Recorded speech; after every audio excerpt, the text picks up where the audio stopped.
Pues bueno, estamos de vuelta. Estamos en Buenas noches, madrugadas, días. Buenas tardes, buenos días. Lo que sea. Bienvenidos sean a su... ¿Qué somos? Un carismático podcast, programa. Un show mágico musicales. Somos un show conocido como Pulpa. Yo soy el profesor Kurok. Y yo soy Lestat Max. Y el día de hoy, antes de empezar, queremos agradecer que ya seguimos en Casa Bukowski. Seguimos en Casa Bukowski. A través de Radio Bukowski. Si nos están oyendo a través de radiobukowski.org. Si nos están viendo, muy probablemente nos estén viendo en nuestra versión en video en la página de Golpe Maestro. Y estamos muy agradecidos porque ya es nuestro cuarto programa, ¿sí, verdad? Qué rápido pasa, ¿no? Sí, qué rápido pasa el tiempo, ¿no? Casi parecen 4 semanas. Sí, no, parece hasta un mes o más. ¿O más? Sí, como 30 días. Un montón. Entonces, estamos ya en este nuevo episodio. Queremos hacer algo diferente. Como que hemos hablado de cosas muy grandes, ideas muy acá. Sí, temas muy extensos. Más que complejos, extensos. Ajá. Y ahora queremos centrarnos en algo contrario. Como ven, ahí están en la imagen lo que nos estén viendo y los que nos estén oyendo, yo creo que en la portada del podcast van a ver de lo que estamos hablando. El día de hoy vamos a hablar de una historia en particular creada por un par de gemelos. La historia de la que estamos hablando se llama Day Tripper, como pueden ver aquí si nos están viendo. Es hecha por Gabriel Ba y Fabio Moon, que son hermanos, son gemelos brasileños. Y estamos hablando de una novela gráfica latinoamericana, que es algo muy importante que no se ve todos los días. Sí hay, obviamente. Pero creo que es la muy más popular, yo creo. Sí, pero no sé. Yo creo que sí. Yo creo que sí, porque no está impresa en Brasil, está publicada por el sello Vértigo. Por Editorial Vértigo. Y sí, es que no encuentro otra referencia en cuanto a, primero, latinoamericano y segundo, brasileño. Brasileña. Más allá, pues Moebius es francés, ¿no? Sí, bueno. El Incal, ¿de dónde es? También es está francés. Publicado en francés originalmente. Sí. Jodorowsky. Todos los que hace Jodorowsky son franceses. Aunque él es latinoamericano. Ajá, él publica en... Y por ejemplo, ¿quién más? El viejo continente. El cómic de Corto Maltés es latinoamericano también, ¿verdad? Pero creo que también es francés. Creo que sí. Sí, realmente. Toda esa fibra está allá. Hugo el Aceitoso. Ese sí es mexicano. Tenemos pocas referencias de novelas gráficas. Hay uno de que tanto impacto. se llama los Eternautas. Que son argentinos, me parece. Sí, y también están, pues obviamente, hay mucho cómic latinoamericano, no discutimos eso. Pero la modalidad. La importancia de novela y el alcance que tiene Day Tripper es superior, la verdad. Y al ser publicado a través de una editorial tan grande como es la rama para adultos de DC, que es Vértigo, pues su trascendencia fue multinacional. De hecho, ¿quién es el dibujante de los dos? Gabriel Ba ha trabajado con Neil Gaiman desde hace rato. O sea, sí, trabajó aparte con el cantante de My Chemical Romance. También hizo otro. Bueno, la mayoría de la gente lo va a conocer precisamente porque es el dibujante de ¿Cómo se llama? Se apellida Guay, pero se me olvidó el nombre. No me acuerdo, no. Pero con él hacen el Umbrella Academy. Sí, el cómic de Umbrella Academy. Y además con Neil Gaiman hicieron Cómo hablar con chicas en fiestas. Que es ¿sí lo has leído? Está muy chido, es un cómic muy, muy chido. Y el dibujante también es él. Pero bueno, no, como saben, no hemos querido centrar el programa en hablar de características biográficas. Ajá. Sino más bien. Podemos decir que está escrito, que fue publicado en el 2010.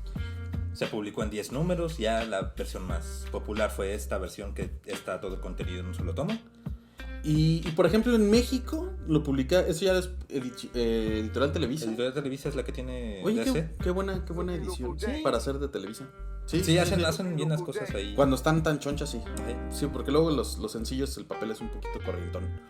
Pero, muy opaco, ¿no? Pues bueno, ¿de qué vamos a hablar? Vamos a hablar de Day Tripper, pero Day Tripper es principalmente, primero... Es muchas cosas, realmente. Yo creo Una de las cosas que más me gusta de él es... Puedes ver reflejado la realidad latinoamericana muy bien. Cosa que en otros cómics no tenemos. O sea, podemos ver un cómic de Superman que se trate de algo parecido de México, pero no vas a sentir la fibra latinoamericana. Los y más allá, paisajes, sin esa tropicalización, uh-huh. O sea, no hay una caricatura de lo Ajá. latino, sino es una realidad tal cual. Tal cual. Ves las calles que están dibujadas y parece que puedes ir a la vuelta de la esquina y la vas a ver. Y la intención no es no es caricaturizar la realidad, no la maquilla como una zona oscura, no es ese tipo estilo de película sepia de es México. multifacética porque De hecho, tienes todas las gamas, desde algo violento hasta lo más feliz que te puedas imaginar, ¿no? y es una, como platica precisamente en el epígrafe de la novela, porque al final de cuentas es una novela gráfica, es Moon el que escribe, ¿no? Sí. Que esta es una historia, ¿cómo lo dice? Puedes tomarlo, amigo. De momentos tranquilos. No, porque rompo el encuadre de la cuarta toma. pared. Sí, la cuarta pared. No, es una historia de momentos tranquilos, ¿no? Entonces, al momento de diseñarla, hacen como un recuerdo. Cada imagen es melancólica. Bueno, antes de ahondar en el fondo de qué va el tema o de qué es lo que trata la novela, yo creo que estaría bien como buscarle un género, ¿no? O sea, como para poderla relacionar con algo. Podemos hablar primero de Vértigo. ¿Como editorial? Como editorial, nace en el 93. Hoy ya no existe. Hoy ¿No es existe no, lo convirtieron en DC Black Label. Ah, no etiqueta sabía. negra. Sí, el año pasado. No tiene mucho. La cosa importante. Como el whisky. Que podemos hablar de esto es que son cómics para adultos. Se pensó así en el 93, como que vamos a hacer una subdivisión de DC de cómics que sean para adultos, que puedas tratar otros temas. La primera obra de Desde Vértigo violencia hasta es Hellraiser, ¿no? Hellblazer, Perdón. Blazer, que es donde sale Constantine. Sí, que es un personaje que primero sale en Swamp Thing. Sí. Y luego tiene su primera historia ya directamente en Vértigo. Pero en Casa Vértigo podemos encontrar toda la gama de historias adultas que no necesariamente... Que también empezaron a hacer como que vamos a darle libertad a los creadores de hacer lo que quieran. Y sí, era Estados Unidos en los 90s. Obviamente sí había un hincapié a hacer como que cosas con un poco más de violencia, con un poco más de un tema más subido. Pero al final fueron las historias más raras las que fueron tomando lugar, como Sandman. De hecho, se republica V de Vendetta como, y La Cosa parte, del Pantano, ajá, como parte de Vértigo, uh-huh. que no nacieron ahí, pero eventualmente Sí. terminan teniendo su casa ahí. También tenemos historias como Libro de la Magia, todo el trabajo de Gaiman en lo que sería DC, Ajá. todo el trabajo de Fables, Fables, ¿quién más?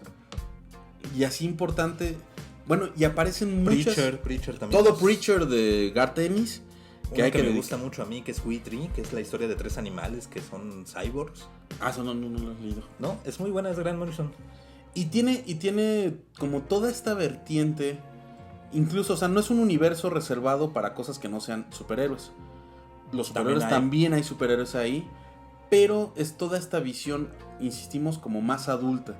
En todo término. Ahora, este proceso en un principio sí suena como el punto de fuga, la línea de escape para hacer cosas sórdidas, violentas, agresivas, que no te permitían los estándares naturales, el Comic Code además, que no te permitían hacer en una editorial normal como DC. Pero la evolución de esta literatura, de esta variedad y de este nuevo público, generan historias, la palabra sería diferentes precisamente, ¿no? Y no hay mejor manera de definir esta historia, la de Tripper, como... Pues realismo mágico, ¿no? Sí, yo creo que sí, o sea... Con una contraparte literaria es donde más cabe, donde más entra. Es curioso, ¿no? Que en Latinoamérica estemos impregnados, yo creo que desde el momento de cualquier persona cuando empieza a escribir algo es como que es cultural, o sea... Sí, porque aquí es la zona cero, es Latinoamérica. Y de las primeras novelas es una de Alejo Carpentier, que está escrita en el 49. El término se inventa en el 25. Y toda esta fibra es latinoamericana. Hay muchos autores que lo hacen, ¿no? Fuera de Latinoamérica. Pero lo curioso es que más bien yo creo que ahí... Es muy predominante en nuestra cultura. Y además de eso, o sea, es tan predominante que no hay una decisión. O sea, no hay parámetros tal cual marcados de qué es y qué no es. No creo que alguien en México, por ejemplo, o en Ecuador, o en Venezuela, o en Colombia, quiera decir, quiero escribir una historia de realismo mágico. Nuestra realidad Nuestra está realidad impregnada de eso, porque... Sí, desde el Día de Muertos mexicano. Exactamente, porque en una misma tarde, en una misma calle, puedes encontrar la situación más cotidiana, cosmopolita, como en la Ciudad de México, por ejemplo, ¿no? Estás en una calle y pasan cosas de primer mundo, quiero decir, carros último modelo, cotidianidades casi neoyorquinas, y bajas 2 cuadras y de repente ves... te encuentras a La Llorona. Sí, o sea, te encuentras una manifestación de mojigangas, ¿no? O de botargas, o sea, de figuras que... O una procesión de la Santa Muerte. Sí, o sea... Sí, es muy surreal, ¿no? Es tan surreal. Sí, o sea, exactamente, tienes una convención de anime. Es muy compleja la realidad latinoamericana y la literatura suele mostrarla así, o sea, hay muchas referencias, muchas imágenes que nos recuerdan, por ejemplo, a la lectura de Cortázar. Sí, de hecho, en especial en sus cuentos. Yo la comparo mucho, también con Rayuela. Hablando poquito y nada más poquito, en cuanto a su estructura, en cuanto a la estructura de Day Tripper, yo creo, no lo he hecho, pero yo creo que la podrías leer en un orden que tú elijas. Solo podrías cambiarle el orden a los capítulos y no habría mucha diferencia. Porque la historia en cuánto tiempo va fluctuando, va cambiando. De no hecho, es lineal. Bueno, vamos a explicar de qué se trata la historia, ¿no? ¿En el siguiente bloque? ¿En el siguiente bloque? Ok. Pues sí, ya vamos a pasar al siguiente bloque.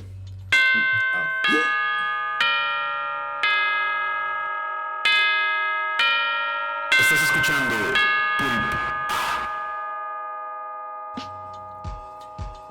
Pues estamos de vuelta. Y su programa mágico musical. Show mágico musical Pulp.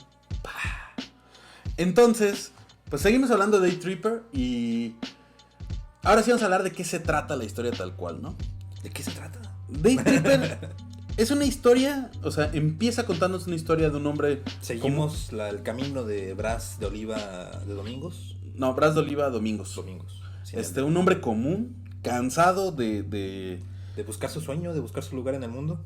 Y de no tener propósito, ¿no? O sea, carece de propósito evidente. No es un personaje brillante, desde el principio no te lo muestran como un personaje... Sí, no es el elegido, no es Sí, no. No es una historia de alguien... elegido por los dioses.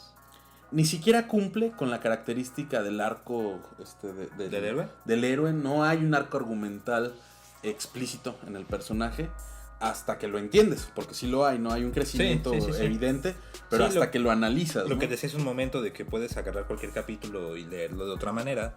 Y es un ejemplo de esto, ¿no? Que la razón por la cual que no tiene una línea de escritura temporal coherente. No, es coherente, pero lo que no es, sí es coherente ya cuando la analizas. Sí. Pero no es consecuente. La razón por la cual lo tiene es por la manera en la que está escrita. La historia se trata de Bras. Bras empieza el primer capítulo contando cómo su padre es un escritor famoso. De hecho es su cumpleaños, 30 y algo. 31. Es un escritor famoso. Y es el mismo día que le van a dar un galardón a su padre por su papá. Tantos años de carrera. Tan grande es el galardón que van a ir secretarios de Estado y a nivel nacional es una estrella. Entonces coincide con la fecha del cumpleaños de Bras y él está deprimido porque él también le gustaría ser escritor, pero solo se dedica a escribir obituarios. Y es algo muy raro, ¿no? Y de nuevo volvemos a la fibra latina. Es un escritor de poesía, no es novelista, no es ninguna otra cosa, es poeta, el padre. Su papá, sí.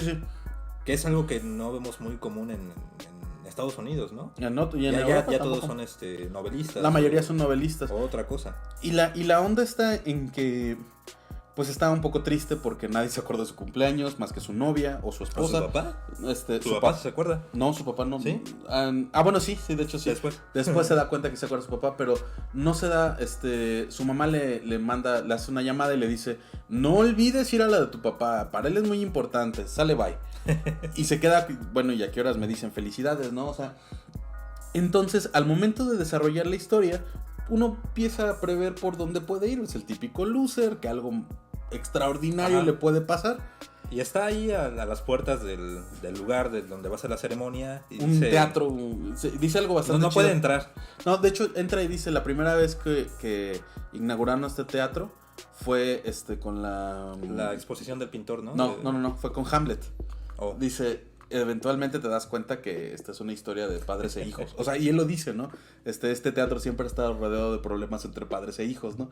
Y entonces, en lugar de entrar, se le antoja un cigarro, se da cuenta que no trae cigarros, entra a un bar por ahí y pide unos cigarros, pide una bebida y de repente llegan, asaltan el lugar y sin darse cuenta, una cosa lleva a la otra rapidísimo, en menos de 15, 20 páginas, en nada. No, menos. Sí, mucho menos. Lo matan. ¿Sí? Y se muere Brass. Nuestro personaje. Que es el personaje principal, ¿no? Pero adivina qué. Hay una página negra después. Sobrevive. Sí, no. no sobrevive. Se muere. Se muere. Y entonces aparece un obituario. Murió Brass, Oliveira Domingos. El día de su cumpleaños. Al igual que Shakespeare, que nació el mismo día que se murió. Bueno, murió el mismo día que nació. Y quería ser escritor como su padre. Quería seguir el legado de su padre, bla, bla, bla. Y aparece un obituario y se acaba el cómic. Y hay una página negra y continúa con otra historia de Brass. Ahora tiene 18, 19 años, 21 años más o menos. Es un viaje, el típico road trip que hacen todas las gentes que tienen la capacidad económica de viajar. Que es como de autoconocimiento. Sí, con su mejor amigo se van a viajar por el país. Por todo el país, recorren todo el país haciendo autostop, haciendo conociendo, como tratando de impregnarse de su realidad. Artísticamente es muy, muy poético. Sí, algo que decíamos, ¿no? Su amigo es como ese Virgilio de Dante. Exactamente, o sea, que lo va guiando, lo va haciendo que descubra cosas. Y es un personaje que ni siquiera interactúa con el resto de los personajes. Sí, no eso es curioso, es un fantasma desde el principio el amigo, ¿no? Que se llama Jorge. Sí. Jorge es un fantasma que no tiene ninguna otra función más que hablar con Brass e impulsarlo. Entonces se ve que están viajando, tiene 21 años y pareciera que nos están contando la historia. O sea, cuando lo leí por primera vez, dice, no manches, pues me está contando, va a ser ese tipo de historias que se cuentan en retrospectiva, ¿no? Ya leí el final, ahora voy a ver qué pasó antes que llevó a este final. Y de repente, está viajando, conoce una chava, se enamora a primera vista, tienen una cita, salen, tienen relaciones sexuales, se enamora más, le dice ella, nos vemos en la playa, va a buscarla. Y muere. Resulta que es una fiesta, ¿no? Es una fiesta patronal, como de un santo, santero más bien. Ajá. Y muere ahogado. ¿Otra vez? Y aparece un obituario. Murió Brass Oliveira Domingos a los 21 años. Quería conocer el mundo y encontró la muerte. Alguna jalada así dice, ¿no? Y de repente dice, caray, ¿qué pasó? Página negra y abres el tercer capítulo. En el tercer capítulo... Ya tiene 40 y tantos, ¿no? Tiene 38 años, Brass. Y de repente te está contando... No, tiene 28 años en el tercer capítulo. Te cuenta la historia de cómo esta chava... Con esa chava, se le acaba el amor, rompe la relación. El amigo lo ayuda, lo salva de su dolor. Y conoce otra vez, se enamora de una chava en una panadería. Al momento de enamorarse, esa es la más corta de todas las historias. Sí. Y casi no tiene texto, de hecho. Al momento de enamorarse de ella, la persigue como para conseguir su número, para saber cómo se llama. Sí, se la encuentra así de casualidad, ¿no? Ajá. En el súper la ve. En una panadería, sí. Y muere atropellado. Uh-huh.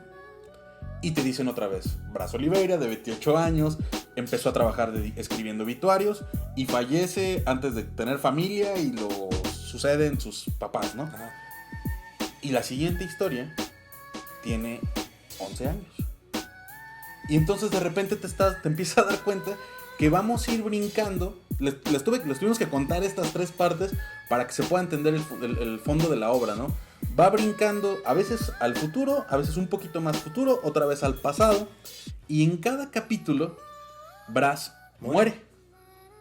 Ahora, es muy impregnado de realismo mágico, evidentemente.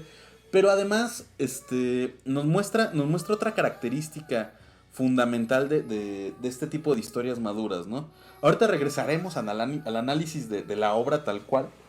Pero uno de los elementos importantes que hay que destacar es la relación con el padre en esta. Uh-huh. Porque es parte central de lo que vamos a venir hablando, Al final le sucede una de las mejores y peores cosas que le puede pasar a alguien, ¿no? El día que nace su hijo, muere su papá. Sí. Ese es otro capítulo después. Capítulo después.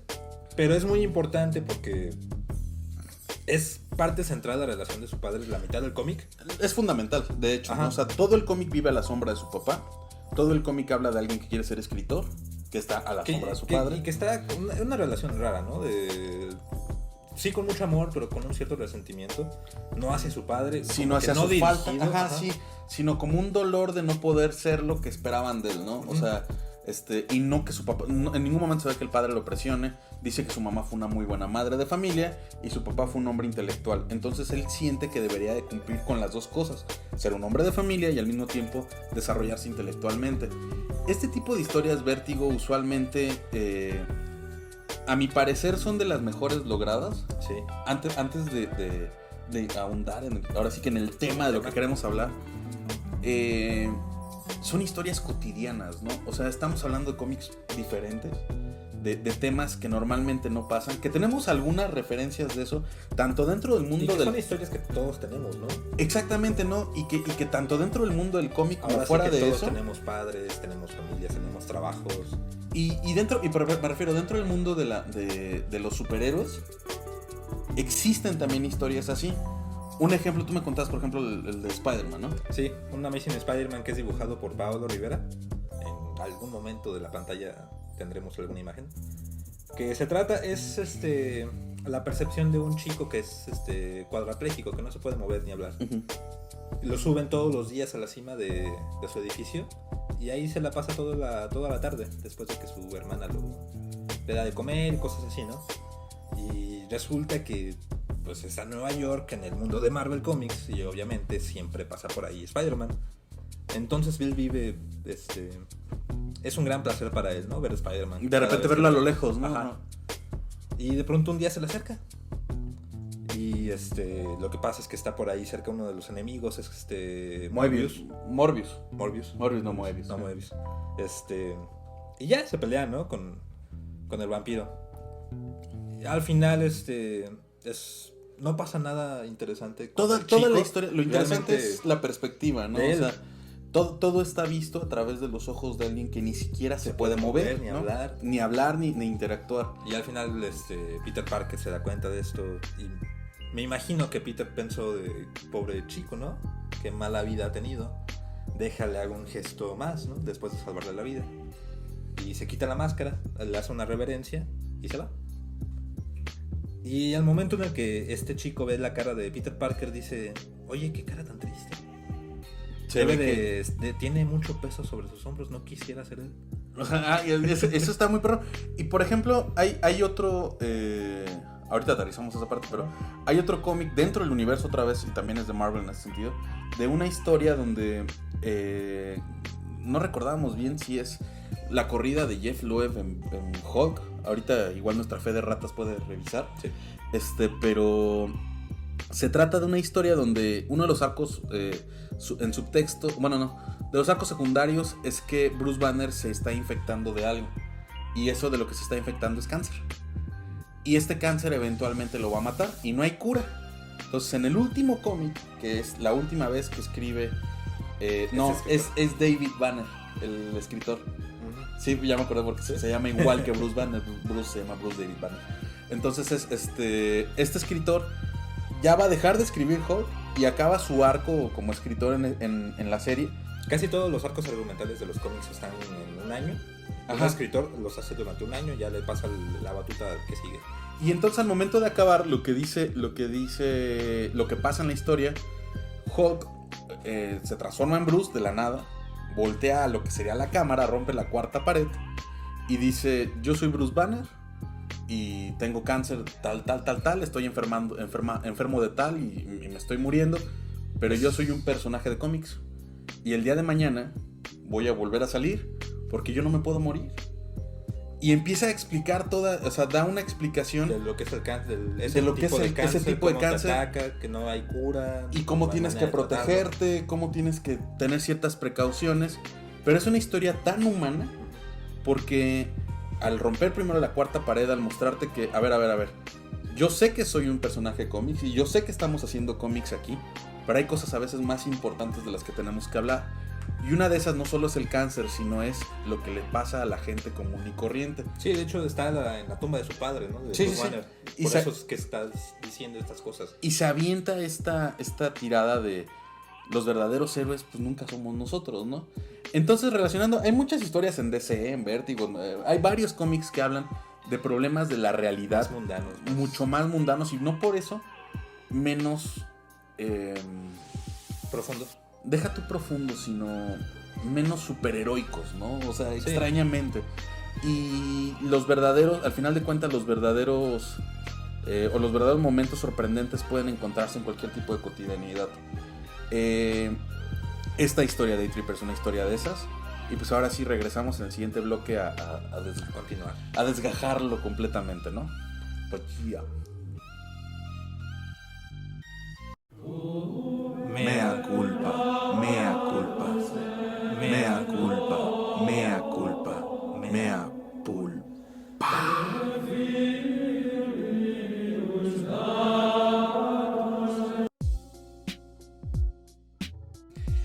Pues bueno, ya estamos de regreso, ya. ¿Grité? Me estaba durmiendo. Sí, sí. Buenos días, ya estamos, vueltas, ya. Te conoces los dos. Qué bueno que soy yo mismo soy el ingeniero de audio.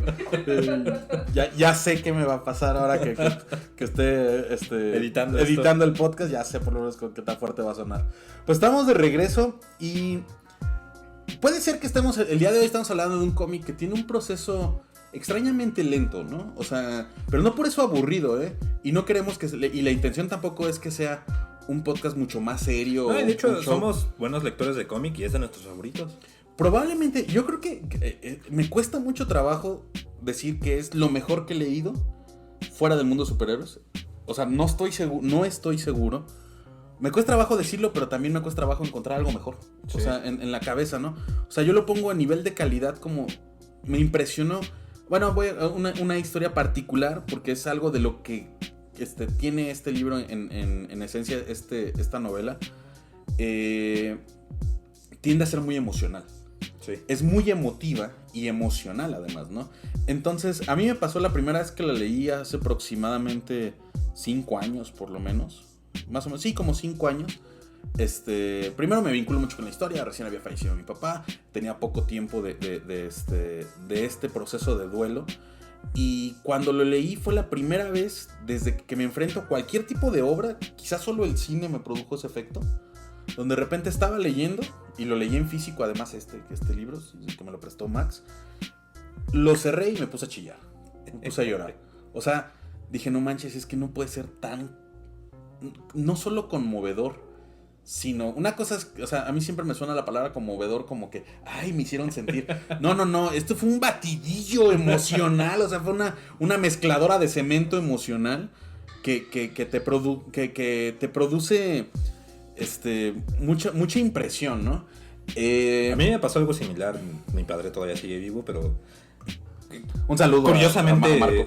curiosamente mi padre es escritor, entonces también como que sentí cierta profecía con él. Uh-huh.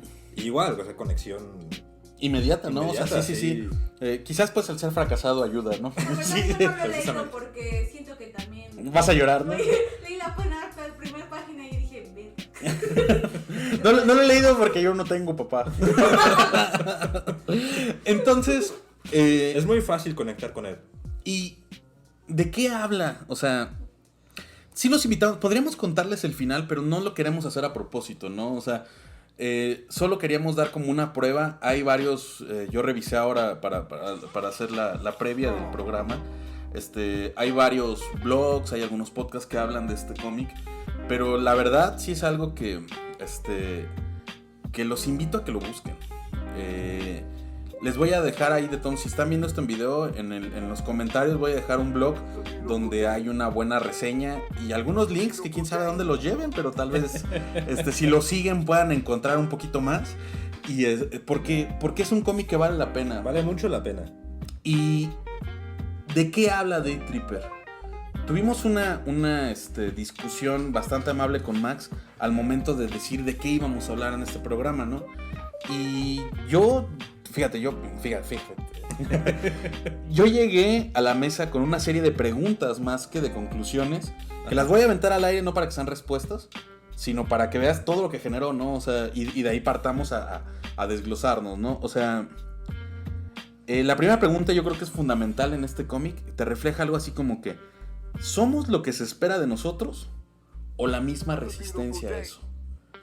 Es decir, ¿somos el hijo de nuestros padres? Ambas, ¿no? O la... No me responde. Es filosofía. No, esa es la primera... Yo creo que es la primera No, pregunta. pero Sí. también es la peor respuesta que te puede dar Sí, alguien, sí, ¿no? sí, sí. ¿Las Pues, dos? sí, las dos o ninguna. Tú eres lo que quieras hacer, ¿no? Ya quedamos en el podcast pasado que eso es mentira. Sí. Entonces, ¿somos legado o somos lo que hacemos con nuestra propia vida, ¿no? Somos la gente que nos conoce, esas fotos de nosotros mismos que se van desprendiendo y van quedando en cada parte. Entonces, yo tengo una pareja y si esa pareja piensa que soy la persona más odiosa del mundo, muy probable en ese... Te vas a probablemente volver la persona más odiosa del mundo. o en ese periodo lo estoy siendo, Sí. ¿no? Entonces, hay una frase fundamental, que también la anoté en mis apuntes tácticos. Es algo que dice Brass: todos mueren todo el tiempo. Y de eso se trata el cómic, ¿no? El cómic habla sobre los duelos, es una manera que encontramos. No sobre los duelos, habla sobre la muerte. Pras de Oliva es escritor de obituarios en el periódico local. Exactamente. O sea, empezando en la Empezando por primera ahí. página te dicen, él lucra con la muerte. Sí, y de una manera poética, pero se dedica a hablar de la muerte, ¿no? Y muere en cada capítulo. Cada vez que muere algo de cada capítulo, muere algo de él. Y nosotros extrapolamos esa situación, ya en la conversación con Max, a que más bien cada vez que moría algo de él o algo cambiaba, llegaba un momento de inflexión en su vida, la novela nos lo cuenta como si fuera una muerte. Y probablemente tenga razón, Sí. ¿no? O sea, la persona que yo fui hace 10 años, ya se murió. Llegó un punto específico, hace 3 años, no sé, o sea, cada vez que Sí, tenemos vamos un momento, dejando ¿no? cosas de nuestra vida, dejamos parejas, dejamos amigos, dejamos trabajos incluso, ¿no? Y vidas completas, o sea, Casas. y llega un punto donde dejas vidas completas. Y yo creo que juega mucho con la... ¿cómo se dice?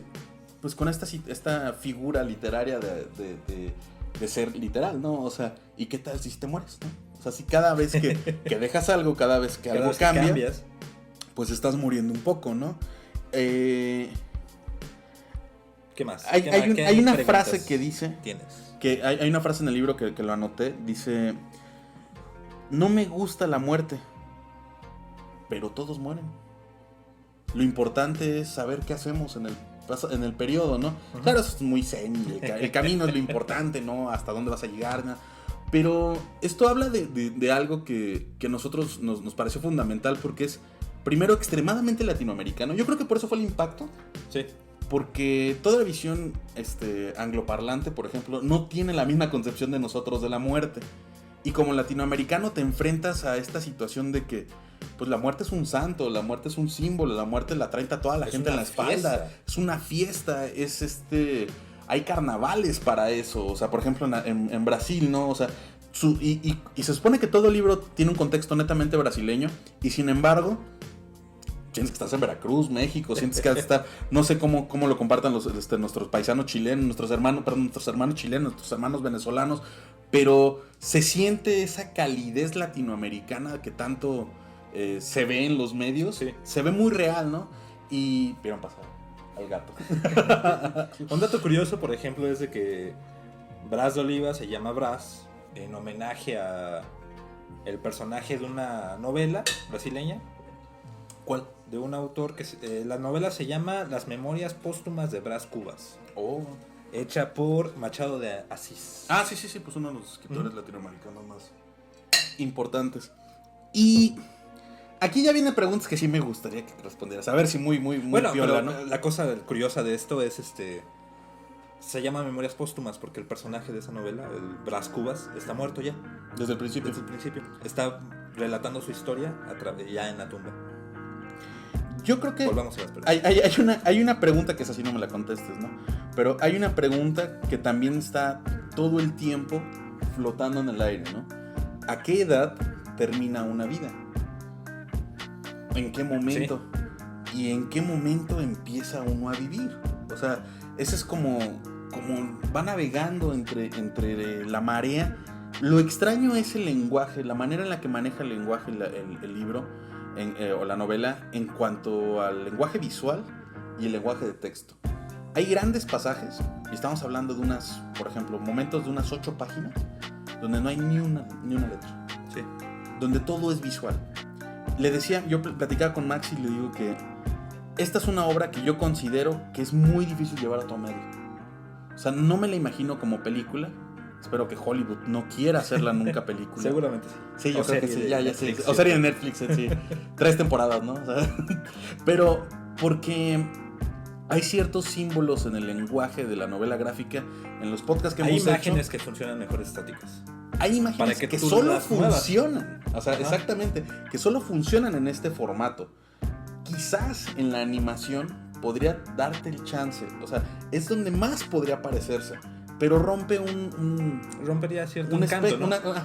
Que es el que nos da chance a nosotros como lectores de llenar los espacios, de llenar ese movimiento.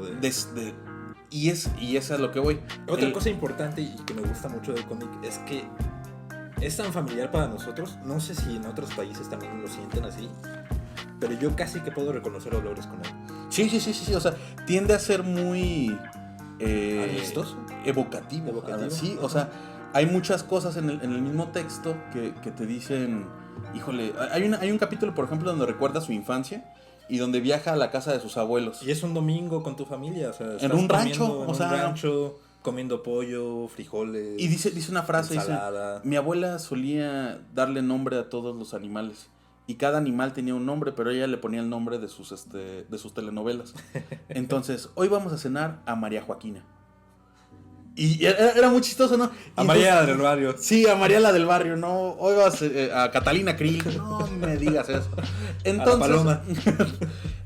lo extraño es que esta es una historia entonces de familias, de duelos, de emociones. Y es lo que quería preguntar, ¿no? O sea, y es una pregunta que esa pregunta, o más bien algo que dijiste respondiéndote a ti mismo, me recuerda mucho a una frase de Marco Aurelio, un estoico, sí. Un filósofo estoico de los romanos.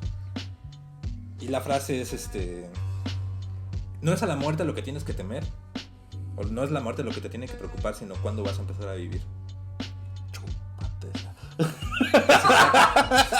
No. Sí sabíamos que iba a estar muy pesado el show de hoy, o sea, pero lo que pasa es que probablemente estamos enfrentándonos ante una de las obras filosóficas más llanas y al mismo tiempo más complejas. Más complejas, ¿no? Sí, porque realmente en cualquier corriente filosófica vas a hablar de la muerte. Y habla de uno de los sentidos más, de una de las visiones y cosmogonías incluso, que más se ha dedicado a hablar en su día a día de ello, ¿no? Hay otras culturas que la muerte la ve como un umbral, que está prohibido hablar de ello, un velo del cual no podemos pasar, y sin embargo toda nuestra visión latinoamericana tiende a estar aquí, estar entre nosotros, ¿no? La idea, nuestros muertos nos acompañan todo el tiempo, ¿no? Y hay una onda que a mí me late mucho, pues, o sea, esa sí es como pregunta, que te la deja el libro, ¿no? Cuando mueres, cuando morimos todos, ¿hasta cuándo nos vamos? ¿En qué momento deja de existir alguien después de que muere?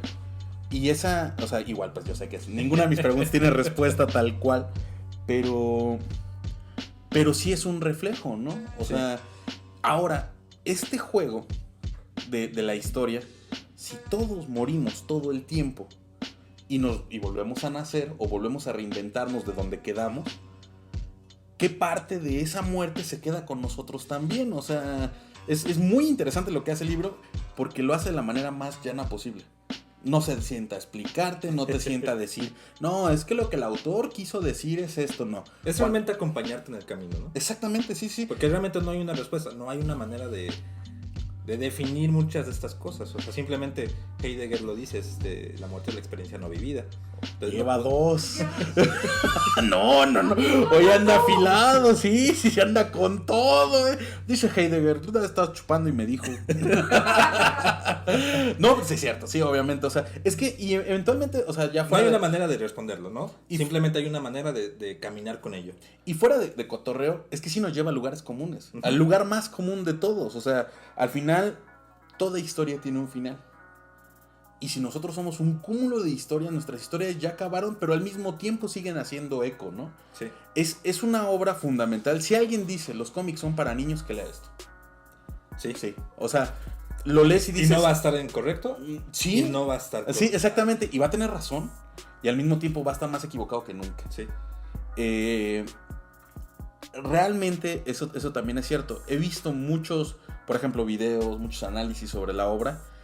Y ninguno se sienta en esos mismos análisis. Todos dicen, está muy bonita, está muy bien escrita. Sí, pero no se dan cuenta como del impacto precisamente que puede tener o el reflejo de lo que es, ¿no? Es que es muy común hablar de la muerte y muy difícil hablar de la muerte al mismo tiempo, ¿no? Sí, o sea, realmente todo lo que hacemos... Hay quienes creen dentro de todos estos filósofos que todo lo que hacemos, todo el quehacer humano es una manera de responder ante la muerte. Nunca vamos a poder vencerla y todo el tiempo vamos a estar haciendo cosas para ello. Para vencerla, entre comillas, para hablar de ella, para ser recordados después de ella. Lo extraño es eso precisamente, la onda de ser recordados, ¿no? ¿Cómo llevamos cada uno esta sensación de morir? Y también hay muchas respuestas a eso, ¿no? Sí, o sea... Quizás una de lo interesante del cómic es que se esmera en resolverlas de una manera no responsiva. O sea, sí. Muestra la vida de alguien analizando sus propias muertes, analizando sus propias vidas. Casi de principio a fin, ¿no? Porque realmente acompañamos a Blas desde que nace. Cuenta la historia de su nacimiento como un milagro y cuenta la historia de su muerte como la cosa más cotidiana del mundo, ¿no?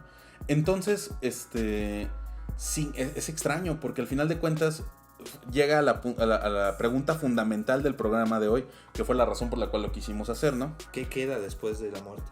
No, esa no. ¿No? No, porque si ya le respondemos, rompemos el internet, se acaba el mundo. Si ya respondemos qué hay después de la muerte, ahorita va a llegar un montón de gente y va a decir, estos güeyes lo encontraron. No. Un cómic te puede guiar. O sea, somos tan... Desde el principio nos planteamos nosotros como súper clavados en este universo, ¿no? Y como verdaderos fanáticos creemos en nuestra obra, ¿no? O sea, nosotros no lo escribimos, sino en nuestra obra que representamos, sí, que queremos y presumir. Un cómic va más allá de ser solo una historia para entretener. Y si lo hemos discutido, o sea, nosotros no, pero si se ha discutido de otro tipo de obras, de otro tipo de creaciones, hasta la pintura, o sea, sí, yo creo que nos estamos enfrentando a una obra trascendental. Contextualizándolo, en programas pasados hablamos mucho de cosmogonías, de mitologías incluso, ¿no? Que también es un tema importante, difícil de tratar, de si los cómics son la nueva, o fue parte del nuevo panteón mitológico de la humanidad. Sí. Que yo creo que sí. Esto nos habla acerca de esa literatura que está más allá. O sea, ya hablamos de... Es como hablar de la literatura occidental. Ajá, ya hablamos de... Y de filosofía occidental. Y ahora estamos metiendo en los caminos de los zen, en caminos de los estoicos, en los caminos de los... Ya en las novelas, ya en otros tipos de libros, ya en otro tipo de obras. En el camino del Tao. O sea, es muy compleja, si quieres verla compleja. Pero quizás, yo le veo, extrañamente, también fíjate, le veo un tipo de actitud poética, sí, relacionada como cuando lees ciertos tipos Cuando lees ciertos tipos de novelas, ¿no? Ajá, como sí, las de Albert Camus, como... Pero también Julio Cortázar. O cosas orientales, ¿eh? También. O sea, como muy poética, muy sublime y suavecita. Y volvemos al terreno del realismo mágico, ¿no? Exactamente. Por ejemplo, un autor japonés, Haruki Murakami, también es más o menos considerado dentro del... Ajá, exactamente, de hecho sí. Realismo mágico. Y se maneja en esta frase que lo utiliza. Las películas de las que estábamos hablando, del estudio Ghibli también. Sí, que no hay un gran villano, no hay un gran conflicto, es la Solo vida. hay una historia muy bonita, con Sí. cosas muy tristes, con cosas muy bizarras incluso. Pero no por eso dejan de ser vivibles, ¿no? Ajá. O sea, dejan de ser necesarias para vivir. Qué bonito nos quedó esto. Vamos al siguiente bloque.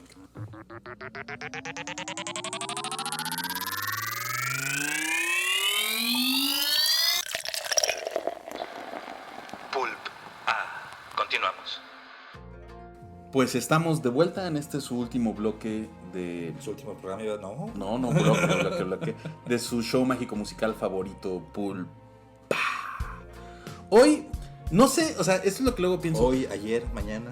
Sí, siempre. Sí. Es No bien sé, curioso el tiempo, ¿no? En estas cosas, porque realmente no hay tiempo. O sea, no hay un hoy.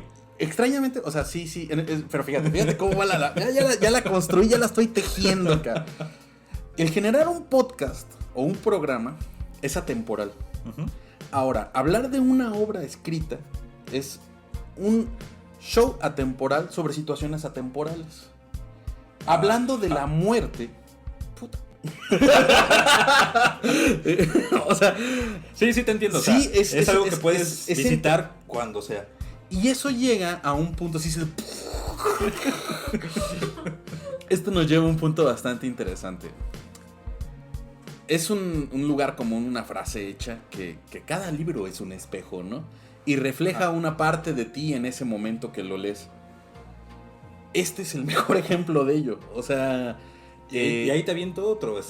Ray Bradbury decía que leer un libro era como conocer a la persona que lo escribió. Él, Al reflejo, él sí. decía que el reflejo de esa persona leer a Charles Dickens era como era tener como una platicar plática con Charles él. Dickens, ¿no? No quiero... Y las dos cosas son No ciertas, quiero conocer a Nabokov. No. Y Lovecraft tampoco no me da muchas ganas. A mí sí, pero creo que no le voy a caer bien. Sí, no, yo Era medio estás muy prieto xenófobo, para. Sí, sí. muy racista. Pero, por ejemplo, sí y sí. A las Sí, dos sí, cosas, o sea, ajá. porque sí nos habla. Hay algo súper curioso que a mí me gustó mucho de este libro: es que está escrito por un par de gemelos que Brasileños. extrañamente te da la impresión que es un solo autor. Sí. Eso está súper pro, o sea, porque dices, oye, o sea, ¿en qué momento es la voz de uno o de otro? En el dibujo, en el texto, o sea, Hablan al unísono. sí. Podrías leerlo, es tan chido que podrías verlo sin texto. Sí. Entiendes otra cosa, ¿no? Claro, o sea, Y muy cerca, ¿no? sí, muy cercano a lo que Ajá. quiere decir, pero la manera en la que cuenta la historia a través de imágenes, y teníamos la duda, ¿no? De que los dos saben dibujar y los dos saben escribir. Entonces, siento que han de ser de esos gemelos que cambiaban lugares, ¿no? Sí. O sea, y ahora como autores, como que, ay, esta parte la dibujé yo y ahí acábala tú, ¿no? O De sea, hecho, muy curioso, como hablábamos en el capítulo pasado hace 2 capítulos de Superman. También ellos dos, como que luego en la escuela hacían dibujitos y los vendían. sí, o sea, y la onda está en que sí nos habla de la vida de ellos, se entiende completamente, pero también habla de algo tan cotidiano, tan mundano, y al mismo tiempo tan misterioso como la muerte, que... Tan profundo, ¿no? Sí, Es muy curioso porque estaba leyendo una entrevista que les hicieron y lo que les dio la idea es muy simple, o sea, realmente es de nuevo una historia muy cotidiana, y es de que uno de ellos, creo que era Gabriel, estaba en el baño y en la ventana del baño daba para el final de la calle y ya empezaban las favelas ahí. ujú. Las favelas son bueno, Sí saben, porque- sí Yo saben. espero que sí, ¿no? Todos son latinoamericanos, todos saben Todos saben, sí. lo que hay balazos afuera de tu casa. Ah, pero- Sí, Eso. Sí, son barrios muy pobres. Muy Exactamente violentos. eso pasó, ¿no? Escuchó unos balazos y dijo, oye, ¿y si algún día me alcanza una bala? Una bala perdida, ¿no? Y ahí fue que empezaron a pensar en una historia donde el personaje muriera varias veces. Y lo curioso es que yo no que siento... empezó muy mundana esa idea y terminó siendo una obra... Yo siento que empezó como toda buena obra, como una historia muy personal, obviamente. Sí. Pero que es tan personal que parece que a todos nos ha pasado, ¿no? O sea, entonces, al final de cuentas, yo lo considero como una obra fundamental para alguien que quiera trabajar los duelos, por ejemplo. Y es en serio, ¿eh? O Sí. sea, si conozco a alguien que ha sufrido una pérdida irreparable o una pérdida dolorosa, le entregaría esta obra porque te ayuda a entender, o sea, que también lo que te está pasando no es tan extraordinario, todos morimos y todos perdemos gente y a todos se nos mueren cosas, se nos mueren vidas. Por ejemplo, el cambio de una pareja, ¿no? O sea, toda la vida que construimos con esa pareja llega a un punto donde se muere, o sea, se acaba. Hay una parte donde pasa eso en el cómic y dice, no puedo dormir ni en mi propia cama. Y yo, ya sé, yo también me pasó. Yo también una vez se me murió un perrito y sí, o sea, pasa, o sea, ese tipo de cosas pasan, ¿no? Entonces, termina siendo, termina siendo un reflejo de nosotros mismos. Sí. Y puedes acceder a esta obra cada cierto periodo de tiempo. Ese yo creo que es lo que vuelve una obra maestra, ¿no? Sí. O sea, voy a poner una referencia que no le veo nada de baja. Cada vez que tú lees El Principito, por ejemplo, primero te das cuenta de que eso no era para niños. Y segundo, extrañamente dices, híjole, ya entendí otra cosa, ¿no? Y estamos hablando de algo súper sencillo de leer, se supone, súper simple, con un lenguaje casi para niños, insisto. Y sin embargo, es muy rico, ¿no? Muy abundante.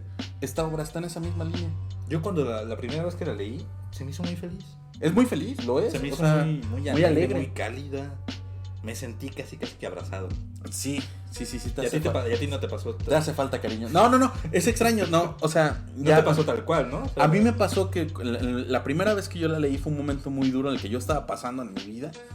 Y fue como un abrazo rudo también, ¿no? O sea, fue sensación de, no manches, qué gacho, ¿no? O sea, toda la vida, o sea, a mí lo que me pasó precisamente, toda la vida voy a estar sintiendo la pérdida de mi papá, por ejemplo, como él la está sufriendo, ¿no? ¿Qué es lo que le pasa?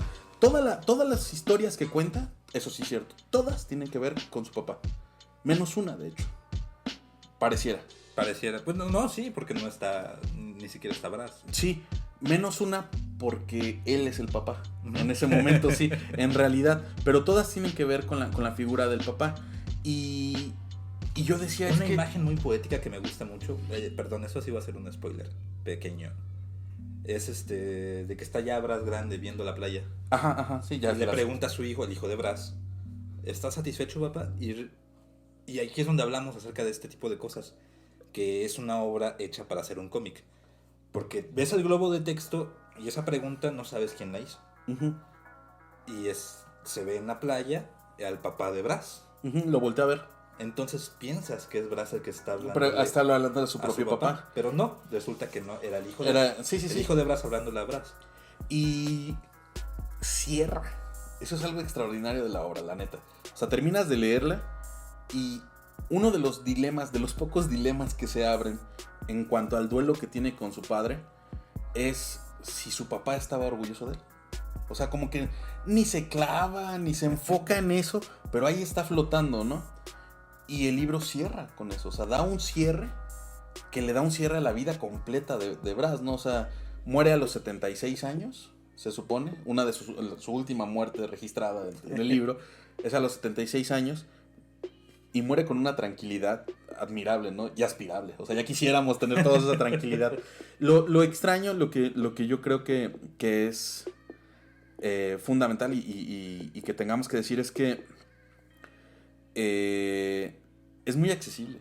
Sí. O sea, no es ni difícil de encontrar, incluso si la buscan en internet, si la buscan en los kioscos todavía se sigue reeditando. No en los kioscos como tal, pero sí te puedes acercar a las tiendas. Sí, no, la puedes pedir, me refiero. Sí, todavía sigue trabajando y no, pero pasa desapercibida en el sentido de que ¿hay tanto? Ajá, sí. Y es insisto, es lo que quería preguntar, ¿no? O sea, al final de cuentas, ¿un libro puede ser una guía? Sí puede. Yo creo que sí. Y lo que decías precisamente, ¿no? Sí, o sea, si hay gente que cree que un libro, una novela, puede ser una guía. Sí, creen que una novela en específico que se escribió hace aproximadamente 1800 años es el único libro que vale la pena, pues ¿por qué no cambiar de libro, no? Sí. O sea, entonces, ahora que la volví a leer, es el punto que quería llegar, ¿no? Decías presente, la primera vez que la leí fue muy dura, hubo momentos donde me enfrentaba a muchas cosas. Al momento de que la quise leer en esta época, fue todo lo contrario. Tenemos público tonto. Perdón, se nos coló un ruido en el público. Entonces, al momento de querer volverla a leer, dije, sí, voy a llorar, o sea, me ¿Y voy no? a sentir mal. Sí, lloré. Efectivamente. Efectivamente lloré. Pero bonito. Pero fue muy diferente porque ya estoy 3 pasos adelante de la primera vez que la leí, ¿no? O sea, a Ya mí pasaste esa muerte. probablemente sí, o sea, ya llegué, abracé a mi hija, besé a mi mujer, me sentí a gusto con la vida que estoy llevando y ojalá tenga muertes similares a la de Braz, ¿no? O sea, me gusta mucho esa historia. Esa es mi firma y con eso me... No, y ahí quedé. ¿Qué te da la novela a ti? Muchas cosas, me dan ganas de seguir creando. Sí. Es una obra que la ves, la lees, dices, quiero hacer algo, quiero... Precisamente, ¿no? Quiero tener una vida similar, unas muertes similares a las de él. También en el hecho de que eres un creador. Yo creo que esa es la otra parte, que es lo que no habíamos hablado, ¿no? Si se la puedo recomendar a alguien, es un creativo. Ajá. Alguien que le guste crear contenidos, de los que sea. Así sea un podcast como este, así sea Cómics, así sea novelas, poesía, textos. lo que sea. Soy un maestro, soy un tercera generación de ebanista, creador de muebles. Sí, que es tan Sí, válido sí, y tan sí. profundo, muchísimo más complejo de las cosas que yo sé hacer. Entonces, te reconcilia con eso también, ¿no? Sí. O sea, se sobre... No solamente es el problema con su padre, sino también es ese problema consigo mismo de qué voy a crear, de lograrse. qué voy a lograr con lo que cree. Y me gusta, lo dijiste hace rato, me gusta cómo lo maneja. No hay un rencor con su papá. No. Sí hay una historia de la sombra enorme que proyecta su jefe, pero no hay un rencor. O sea, no Sí, es que no. su papá le haya hecho el Se llevan bien cada que se ven, pero sí hay como que un rezago a verlo, Sí, a estar con él, porque es Su difícil, papá le o sea, recuerda lo poco que ha logrado a Ajá. comparación. Hasta que eventualmente, incluso la misma obra te hace entender que Braz trascendió. O sea, es muchísimo más grande porque, va a sonar chistoso, pero espiritualmente se brincó varios niveles. O Sí. sea, llega un punto de tranquilidad, de entendimiento que lo vuelve a encontrar con su papá, Y ¿no? también hay una cosa con esta misma onda de crear, que es muy difícil crear a veces porque te haces unas ideas tan grandes, como el mismo personaje, Ujú. de lo que tienes que hacer tiene que ser tan grande que llegue a tantos lugares, que genere tantas cosas, que te da miedo crear. Sí. Que también lo experimenta el personaje mismo, o sea, tiene tantas posibilidades, su papá es tan importante que realmente es alguien que bien podría Hacer lo que quiera. aprovecharse Sí. de eso y hacer lo que quiera, y no, él decide irse por otro camino. Sí, nadie lo ve como un perdedor, solo él. a sí Solo mismo. él se ve. Sí. Y él sigue su camino de perdedor, y en su camino de perdedor se encuentra con lo que él tenía que hacer. Sí, y fíjate, como me gusta cuando salen las cosas así. Llegamos a este punto que es regresar a algo que habíamos planteado antes, ¿no? O sea, me gusta ser cíclico. La pregunta que hice, la primera pregunta, ¿somos lo que se espera de nosotros o la resistencia a ello? La respuesta es lo que dijiste. ¿Las Sí, dos? las dos. O sea, Braz es el hijo de su padre y es la resistencia a ser el hijo de su Sí. padre. Y se refleja a sí mismo en estas dos fases, o sea... Sí, alguna vez cuando nos íbamos conociendo, no sé si te acuerdas, es una de esas pláticas que tuvimos. Nuestro crush. Hablamos acerca de eso, ¿no? De todas las adolescencias tienen que llevar esa rebeldía en contra de su orden, Sí, de su figura ya sea paterna, de autoridad. Autoridad. Sí, sí, sí. Entonces sí, todos nosotros tenemos que ser un poco antagónicos con nuestro hogar. Para que pueda haber una reconciliación, además, ¿no? Para que pueda Y haber una originalidad aceptación. y muchas cosas. O sea, no es forzosa la reconciliación, pero sí la paz que conlleva la reconciliación solo se puede encontrar así, ¿no? O sea, Sí. primero tienes que resistirte, pues es natural, no es que sea obligado, sino es natural esa resistencia. Yo no quiero ser lo que mi papá me dijo que tengo que ser, y al final de La cuentas, reconciliación es lo que no es ¿obligada? obligado. Bueno, si quieres encontrar Hay paz, sí. gente que no. Sí, no el se problema es que reconcilia. no es común. Ajá, exactamente. Sí, es obligada en el sentido de la paz. Sí.